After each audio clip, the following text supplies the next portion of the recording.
నమస్తే తమ్మారెడ్డి భరద్వాజ్ గారు. Sir, Telugu cinema విషయానికి వస్తే నెక్స్ట్ ఇయర్ కొంత ఇబ్బందికర పరిస్థితులు ఉండే అవకాశం ఉందని వార్తలు వస్తున్నాయి సార్. అంటే డిజిటల్ రైట్స్ మార్కెట్ పడిపోవడం కానీ, ఆల్రెడీ ఓటీటీ రైట్స్ కూడా డౌన్ఫాల్ స్టార్ట్ అయింది అన్న న్యూస్ వస్తుంది సార్. ఏంటి సార్ పరిస్థితి?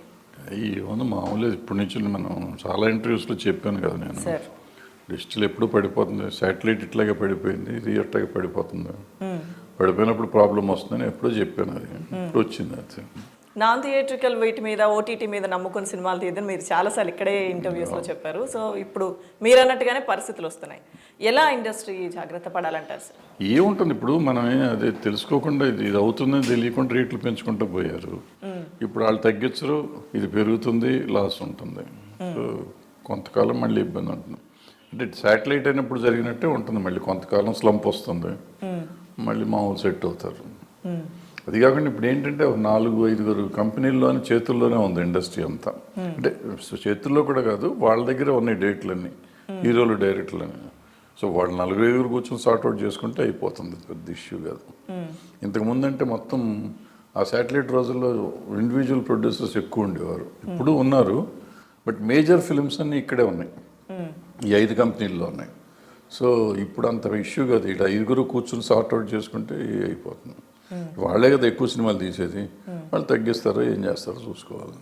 అంటే మిగిలిన వాళ్ళకి ఎట్టగా బిజినెస్ లేదు. అది బిజినెస్లో డిఫరెన్స్ వచ్చేది ఈ 5. సో పెద్ద తేడా ఉండదు. కూర్చొని సార్ట్అవుట్ చేసుకునే పరిస్థితులు ఉన్నాయంటారా సార్? ఉంటాయి, ఉండకుండా ఏముంటాయి. అంటే వాళ్ళే కాస్ట్ తగ్గించుకుంటారు, లేకపోతే రిలీజ్ చేసి హిట్ సినిమాలు తీయటం మొదలెట్టారు అనుకో. ఇంతకుముందు ఏం చేశారంటే ఎడాపెడా సినిమాలు తీసేయటం మొదలెట్టారు. కథ ఎట్టమన్నా పర్లేదు, కాంబినేషన్ ఉంటే చాలని చేశారు. ఇప్పుడు కాంబినేషన్తో పాటు కథ కూడా ఎత్తుక్కుంటారు, ఓపిక చేస్తారు. అంతే చేసుకోవాలి, తప్పదు, చేయకపోతే నిలబడదు. లేదంటే హిట్ సినిమా తీస్తేనే వాళ్ళు కొనే పరిస్థితి వస్తుంది. లేదంటే ఒకవేళ ఒప్పుకున్నా కానీ రేట్లు తగ్గిస్తూ ఉంటున్నారు. ఆ పరిస్థితి వస్తే ఇబ్బంది పడతారు కదా. ఎందుకంటే ఇంతకుముందు ఫ్లాప్ సినిమాలకు కూడా డబ్బులు వచ్చినాయి వాళ్ళకి. సో అందుకని అప్పుడు చెప్పాను, ఫ్లాప్ సినిమాలు కూడా లాభాల్లో ఉన్నారు కాబట్టి ఇట్టా ఉంటున్నాయి అని. ఇప్పుడు డెఫినెట్గా లాస్ట్ ఇయర్, ఈ ఇయర్ 2023లో సినిమాలు అన్నీ బాగున్నాయి. పెద్ద సినిమాలు కానీ చిన్న సినిమాలు కానీ మెజారిటీ ఆఫ్ ద ఫిల్మ్స్ బాగున్నాయి. సో ఆల్రెడీ ఒళ్ళు దగ్గర పెట్టి తీయటం మొదలెట్టారు. నెక్స్ట్ ఇయర్ ఇంకా బెటర్గా తీస్తారు సినిమా. సార్, అయితే అంటే 2023 ఇప్పుడు మీరు అన్నట్టుగా మనం గత ఇంటర్వ్యూలో కూడా మాట్లాడుకున్నాం సార్ ఈ సంవత్సరం సినిమాలకు సంబంధించి. సినిమాల పరంగా చూస్తే 2024 కూడా డెఫినెట్గా బాగుండే అవకాశాలే ఉన్నాయని మీరు కూడా అన్నారు. సో ఈ అంటే బడ్జెట్ విషయానికి వస్తే సార్, అది కూడా గతంలో మనం మాట్లాడుకున్నట్టుగా బడ్జెట్ అంటే ఒక మిడ్ రేంజ్ హీరోలు చిన్న బడ్జెట్ సినిమా అయినా కొంత తగ్గకపోవడం కొన్ని రకాల ఇబ్బందులకి కారణం అవుతుంది. ఇప్పుడు తగ్గవమ్మా, ఇప్పుడు తగ్గవు. అంటే మళ్ళీ పెద్ద సినిమాలు తగ్గటం మొదలెడితే కానీ చిన్న సినిమాలకి ఈ తగ్గవు. సో మనం ఆల్రెడీ పెరిగిన దాన్ని తగ్గించడం చాలా కష్టం. మనం ఏదో పండితుల్లో తగ్గిపోతాయి అనుకోవటం అంత ఈజీ కాదు. ఒకసారి పెరిగింది పెరిగే ఉంటుంది, అక్కడే ఉంటుంది. దాన్ని ఎలా తగ్గించుకోవాలనేది చూసుకోవాలి. వర్కింగ్ అవర్స్ ఇంకోటో వాళ్ళు చూసుకొని చేసుకోవాలి. ఇప్పుడు జనరేషన్ మారిపోయింది, మరి వాళ్ళు ఏం చేస్తారో చూడాలి. సో వీలైనంత తక్కువ బడ్జెట్తో తీసిన సినిమాలు హిట్ అయిన దాఖలాలు కూడా మనకు చాలానే ఉన్నాయి కదా. అవును. సో అవి ఎక్కడ సక్సెస్ అయ్యాయంటే ఏం చెప్తారు? కథ ఇప్పుడు బలంగా ఉంది, టోటల్గా కొత్తోళ్ళే కదా. ఎక్సెప్ట్ ప్రియదర్శి ఇంకెవరు లేరు దాంట్లో తెలిసిన ముఖం. బట్ సినిమా హిట్ అయింది కదా. సో అట్లా చేసుకోవచ్చు. ఈవెన్ మసూద్ అని ఒక సినిమా వచ్చింది, ఆ సంగీత వాళ్ళు ఎవరు అసలు అవుట్డేటెడ్. అప్పుడు వాళ్ళని పెట్టి కూడా హిట్ సినిమా చేశారు. మొన్న వచ్చింది పొలిమేర 2 అని వచ్చింది, అందులో కూడా పెద్ద ఆర్టిస్టులు ఎవరు లేరు. సో చేసుకోవచ్చు, చేయాలంటే చేయొచ్చు. సో బడ్జెట్ విషయానికి వస్తే హీరోలు ఒక్కళ్ళే కాకుండా మిగతా ఏ అంశాలు బడ్జెట్ పెరగడానికి కారణాలంటే ఏం చెప్తారు సార్? హీరోలు ఒక్కళ్ళే కాదు, హీరోలతో పాటు సపోర్టింగ్ కాస్టింగ్ ఉంటుంది, టెక్నీషియన్స్ అన్నీ పెరుగుతూ వచ్చినాయి కదా. పెరిగినాయి తగ్గవు ఇప్పుడు అప్పుడే. సో అక్కడికి మనం దానికి ఎట్లా అనేది ఆలోచించుకోవాలి. ఏం కథ ఉంటే ఏముంది పెద్ద డబ్బు, ఎందుకంటే ఇంత డబ్బు ఉందనే తెలుగు సినిమాలు ఇంత డబ్బు అనేది ఇంతకుముందు తెలీదు. సో డబ్బు చాలా ఉంది. మనం మంచి సినిమా తీస్తే ఎంతైనా రావచ్చు, ఎంత ఖర్చు పెట్టినా నష్టం లేదు అన్నంత లెవెల్లో వస్తుంది తెలుగు సినిమాకి డబ్బులు. సో నువ్వు మంచి ప్రాజెక్ట్ తీసుకోండి, పాజిటివ్గా ఉండే ప్రాజెక్ట్ తీసుకుని మంచి కథ తీసుకుని మంచి సినిమా తీస్తే ఆ పెరిగింది పెద్ద ఇష్యూ కాదు. ఎందుకంటే మనం యాజ్ అ ప్రొడ్యూసర్ నాకు అన్నీ పెరిగినాయి అనుకుంటాను. యాజ్ అ టెక్నీషియన్ మీలాంటి వాళ్ళు ఏమనుకుంటారంటే నేను పడే కష్టానికి నాకు సరిపడ రావట్లేదని అనుకుంటారు. సో వాళ్ళు కరెక్టే, వీళ్ళు కరెక్టే. అదేంటి వాళ్ళ ప్రొడ్యూసర్ కానీ టెక్నీషియన్ కానీ ఆర్టిస్ట్ కానీ హిట్ సినిమా అయినా ఫ్లాప్ సినిమా అయినా చిన్న సినిమా అయినా పెద్ద సినిమా అయినా పడే కష్టం ఒకటే. ఆ కష్టం పడ్డప్పుడు మంచి సినిమా తీస్తే డబ్బులతో పాటు సినిమా ఆడితే తృప్తి ఉంటుంది టెక్నీషియన్స్కి ఆర్టిస్టులకి, ప్రొడ్యూసర్కి కూడా డబ్బులు వస్తాయి. సో అది కాకుండా ఊరికే రోజు సినిమా తీసి బయటపడేద్దాం అనే సినిమా తీసి ఫ్లాపులు చేయటం కంటే మంచి సినిమాలు తీయటం సరిగ్గా తీయటం అనేది అవసరం ప్రొడ్యూసర్లకి. వాళ్ళు తీస్తే ప్రొడ్యూసర్లకి టెక్నీషియన్స్కి ఆర్టిస్టులకి అందరికీ బాగుంటుంది, వాళ్ళకి పని దొరుకుతుంది, ఈయనకి డబ్బులు వస్తాయి. Okay sir, number of movies అనేవి ఎక్కువ వస్తే అంటే హిట్ ఫ్లాపులతో సంబంధం లేకుండా చాలా మందికి ఉపాధి దొరుకుతుందని కూడా కొంతమంది చెప్తూ ఉంటారు కదా సార్, మీరేమంటారు దాని మీద? అది ఏదో చెప్తూ ఉంటారు. ఇప్పుడు ఏమవుతుంది, ఉపాధి దొరకడం నిజమే. ఇప్పుడు ఉపాధి అసలు సమస్య లేదు. ఒకనొకప్పుడు మీకు సినిమా అంటే ఓన్లీ సినిమా ఉండేది. ఇప్పుడు సినిమా ఉందా, ఓటీటీ ఉంది, డిజిటల్ ఉంది, శాటిలైట్ ఉంది. శాటిలైట్ సినిమాలు ఉంటున్నాయి వేరే, ఓటీటీ సినిమాలు వేరే ఉంటున్నాయి, సీరియల్ సినిమా టీవీ సీరియల్ ఉంటున్నాయి, షార్ట్ ఫిల్మ్స్ ఉంటున్నాయి, వెబ్ సిరీస్లు ఉంటున్నాయి. ఇన్ని రకాలుగా వచ్చేసినాక మనకు ఉన్న వాళ్ళకంటే కూడా ఎక్కువ పని ఉంది. సరిపోవట్ల మనుషులు యాక్చువల్గా అంత పని ఉంది. టెక్నీషియన్స్ ఇంకా కావాలి, ఆర్టిస్టులు ఇంకా కావాలి మనకి, అంత పని ఉంది దీంట్లో. ఇది కాకుండా ఈవెంట్స్ ఉంటున్నాయి, ప్రోగ్రామ్స్ ఉంటున్నాయి, అన్నిట్లోనూ ఎంగేజ్మెంట్ చాలా ఉంటుంది. సో పనిని గురించి పెద్ద ఇష్యూ కాదు, పని అందరికీ దొరుకుతుంది, సినిమాలు తగ్గినా పెరిగినా దొరుకుతుంది పని. Only thing is quality films చేయటం అనేది ఇంపార్టెంట్. చేస్తే అంతే పని ఉంటుంది. అప్పుడు ప్రాబ్లం. సార్, పెద్ద బడ్జెట్లో ఫెయిల్ అయిన సినిమాలు చాలా ఉన్నాయి, చిన్న బడ్జెట్లో సూపర్ హిట్ కొట్టిన సినిమాలు బ్లాక్ బస్టర్స్ అనేవి అట్లా చాలా ఉన్నాయి. సో అంటే వీళ్ళు అంటే ఒక పేరున్న హీరోలు, ఒక రేంజ్ ఉన్న హీరోలు మాత్రమే చేస్తే హిట్ అవుతుంది అన్నది కరెక్ట్ కాదని చాలా సినిమాలు ప్రూవ్ చేసేసింది కదా సార్. సో ఎందుకు ఆ దిశగా ఇంకా ఎక్కువ సినిమాలు రావడానికి ఎందుకు ప్రయత్నం జరగడం లేదనుకోవచ్చా సార్? ప్రయత్నం జరుగుతూ ఉంటుంది. ఇప్పుడు మీకు 200 సినిమాల దాకా రిలీజ్ అవుతాయి సంవత్సరం. దాంట్లో 40 సినిమాలు మీరు చెప్పే హీరోలతో సినిమాలు ఉంటాయి, మిగిలిన 160 సినిమాలు చిన్న హీరోల సినిమాలే, కొత్త వాళ్ళ సినిమాలు. అందులో కొన్ని వస్తూ ఉంటాయి, పడుతూ ఉంటాయి. సో అన్నీ ప్రయత్నం జరగకపోవటం కాదు, అందులో సరైన సినిమాలు, ఇందాక చెప్పినట్టు సరైన సినిమాలు తీయాలి మనం. ఇప్పుడు లాస్ట్ 23లో దగ్గర 15 సినిమాలు ఉన్నాయి, చిన్న సినిమాలు, బిలో 10 crores చేసిన సినిమాలు. బట్ బడ్జెట్ కాస్ట్ వచ్చేటప్పుడు, కలెక్షన్ వచ్చేటప్పటికి 20 కోట్లు 30 కోట్లు చేసిన సినిమాలు ఉన్నాయి. సో దాన్ని బట్టి ఏంటంటే సరైన సినిమా తీస్తే వస్తుంది. మనం ఏమవుతుందంటే వీళ్ళు ఒక KGF హిట్ అయిపోగానే, RRR హిట్ అవగానే అలా తీద్దాం అనుకుని చిన్న సినిమా వాళ్ళు కూడా తీస్తున్నారు. అది నేను వాళ్ళు అంత బడ్జెట్ పెట్టారు అక్కర్లేదు, నేను చాలా తెలివిగానే తక్కువ బడ్జెట్కి అదే సినిమా తీస్తున్నారు.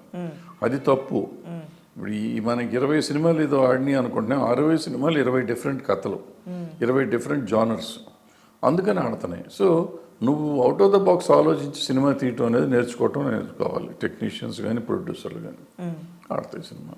సార్, అయితే ఒక సినిమా అంటే కొత్తగా వచ్చిన మ్యూజిక్ డైరెక్టర్ కానీ, కొత్తగా వచ్చిన సింగర్ కానీ, ఏదన్నా ఒక చిన్న బడ్జెట్ మూవీనే తీసుకుందాం, ఒక మూవీలో ఒక సాంగ్ కానీ అది లిరిక్స్గా హిట్ అవ్వడం కానీ, లేదంటే సాంగ్ మ్యూజికల్గా హిట్ అవ్వడం, ఇవి చూస్తే నెక్స్ట్ వెంటనే వాళ్ళ చేతిలో కొన్ని సినిమాలు ఉంటాయి, ఇమ్మీడియట్గా రెమ్యునరేషన్ కూడా వాళ్ళు పెంచేయడం, ఇవి కూడా ఒక కారణమే కదా సార్ బడ్జెట్ లేనప్పుడు కష్టాలు ఉంటాయి. బడ్జెట్ పెరగడానికి ఉంది. ఇప్పుడు అంతకుముందు ఆ సినిమా ఆయన ఆ పాట పాడితే ఆయన ఎవరు పట్టించుకునేవారు కాదు. వాళ్ళు పాట పాడితే హిట్ అయిన సాంగ్ తర్వాత మళ్ళీ పాట పాడితే దానికి వాల్యూ వస్తుంది కదా, అక్కడ అది రెమ్యునరేటివ్ అవుతుంది కదా ప్రొడ్యూసర్కి ఆటోమేటిక్గా. సో వీళ్ళు పెరుగుతున్నాయి, వాళ్ళకి లాభం వస్తే వీళ్ళు పెంచుతారు అంతే. ఓకే, ఎవరైనా అంతే కదా, గివ్ అండ్ టేకే కదా. ఇక్కడ లాభం ఉంటేనే కదా మనం డబ్బులు పెడతాం, అది పెట్టాం. ఓకే, సో కొత్త వాళ్ళకి అవకాశాలు ఇస్తే సక్సెస్ రేట్ ఏ విధంగా ఉంటుందంటారు సార్? కథను బట్టే సక్సెస్ రేట్ దీనికి సంబంధం లేదు. నువ్వు సరైన కథ తీయనంతకాలం సక్సెస్ రాదు. చిన్నవాళ్ళైనా, కొత్త వాళ్ళైనా, పెద్దవాళ్ళైనా, పాత వాళ్ళైనా, నువ్వు మంచి కథ తీసుకుని వస్తే కొత్త వాళ్ళతో అయినా హిట్ అవుతుంది, పెద్దవాళ్ళతో అయినా హిట్ అవుతుంది, చిన్న మధ్య వాళ్ళతో అయినా హిట్ అవుతుంది, ఫ్లాప్ హీరోలతో అయినా కూడా హిట్ అవుతుంది. ఓకే, కథ బాగుంటాయి అంటారు. ఓకే సార్, పెద్ద పెద్ద బ్యానర్స్ ఇప్పుడు పెద్ద డైరెక్టర్స్తో ఇక్కడ బడ్జెట్లో తట్టుకోలేక, అంటే కారణాలు ఏవైనా కావచ్చు, బాలీవుడ్లో సినిమా తీద్దామన్న చర్చలు జరుగుతున్నాయి, మీకు తెలిసిందే అది. సో ఈ విధంగా ఇక్కడ హీరోలు కానీ రెమ్యునరేషన్ కానీ తట్టుకోలేం, ఒకవేళ సినిమా హిట్ అవ్వకపోతే సో బాలీవుడ్ వాళ్ళతో తీయడం, అక్కడి నుంచి ఎలాగో తెలుగులో డబ్ చేసుకుంటాం కదా అని చెప్పి ఇటువంటి ఆలోచన అనేది పెరిగితే అది తెలుగు ఇండస్ట్రీకి, టాలీవుడ్కి ఇబ్బందే కదా సార్? అదేం లేదు, ఇబ్బంది ఏమి ఉండదు. అసలు అటువంటి ఆలోచన ఏమి రాదు. వచ్చినా అది కరెక్ట్ కాదు. ఇప్పుడు ఎక్స్ హీరో ఇక్కడ ఉన్నాడు, ఆయనతో నాకు వర్కౌట్ అవుతుంది. అక్కడ బాంబేకి వెళ్ళి ఇంకో ఎక్స్ హీరోతో తీస్తాను. ఇక్కడ ఎక్స్ హీరో మల్టీ లాంగ్వేజ్లో పనికి వస్తాడు. ఇప్పుడు అంటే ఈ మధ్య అలవాటు అయిపోయింది మనకి. ఇప్పుడున్న హీరోలు అందరూ ఆల్మోస్ట్ ఆ టాప్లో 10-15 మంది బాంబే హిందీ సినిమాల్లో కూడా వాళ్ళ డబ్బింగ్ సినిమాకి వాళ్ళకి ఒక మార్కెట్ ఉంది. బట్ హిందీలో ఉన్న వాళ్ళు ఎవ్వరికి తెలుగులో మార్కెట్ లేదు. సో తెలుగు మార్కెట్ ఇక్కడ ఇప్పుడు అందుకే ఇప్పుడు ప్రభాస్ గారు సినిమా అక్కడికి వెళ్తే ఇక్కడ తెలుగు సినిమాకి ఒక రేట్ వస్తుంది. ఇప్పుడు అదేది మొన్న వచ్చింది రాముడు వేసాడు ఆయన,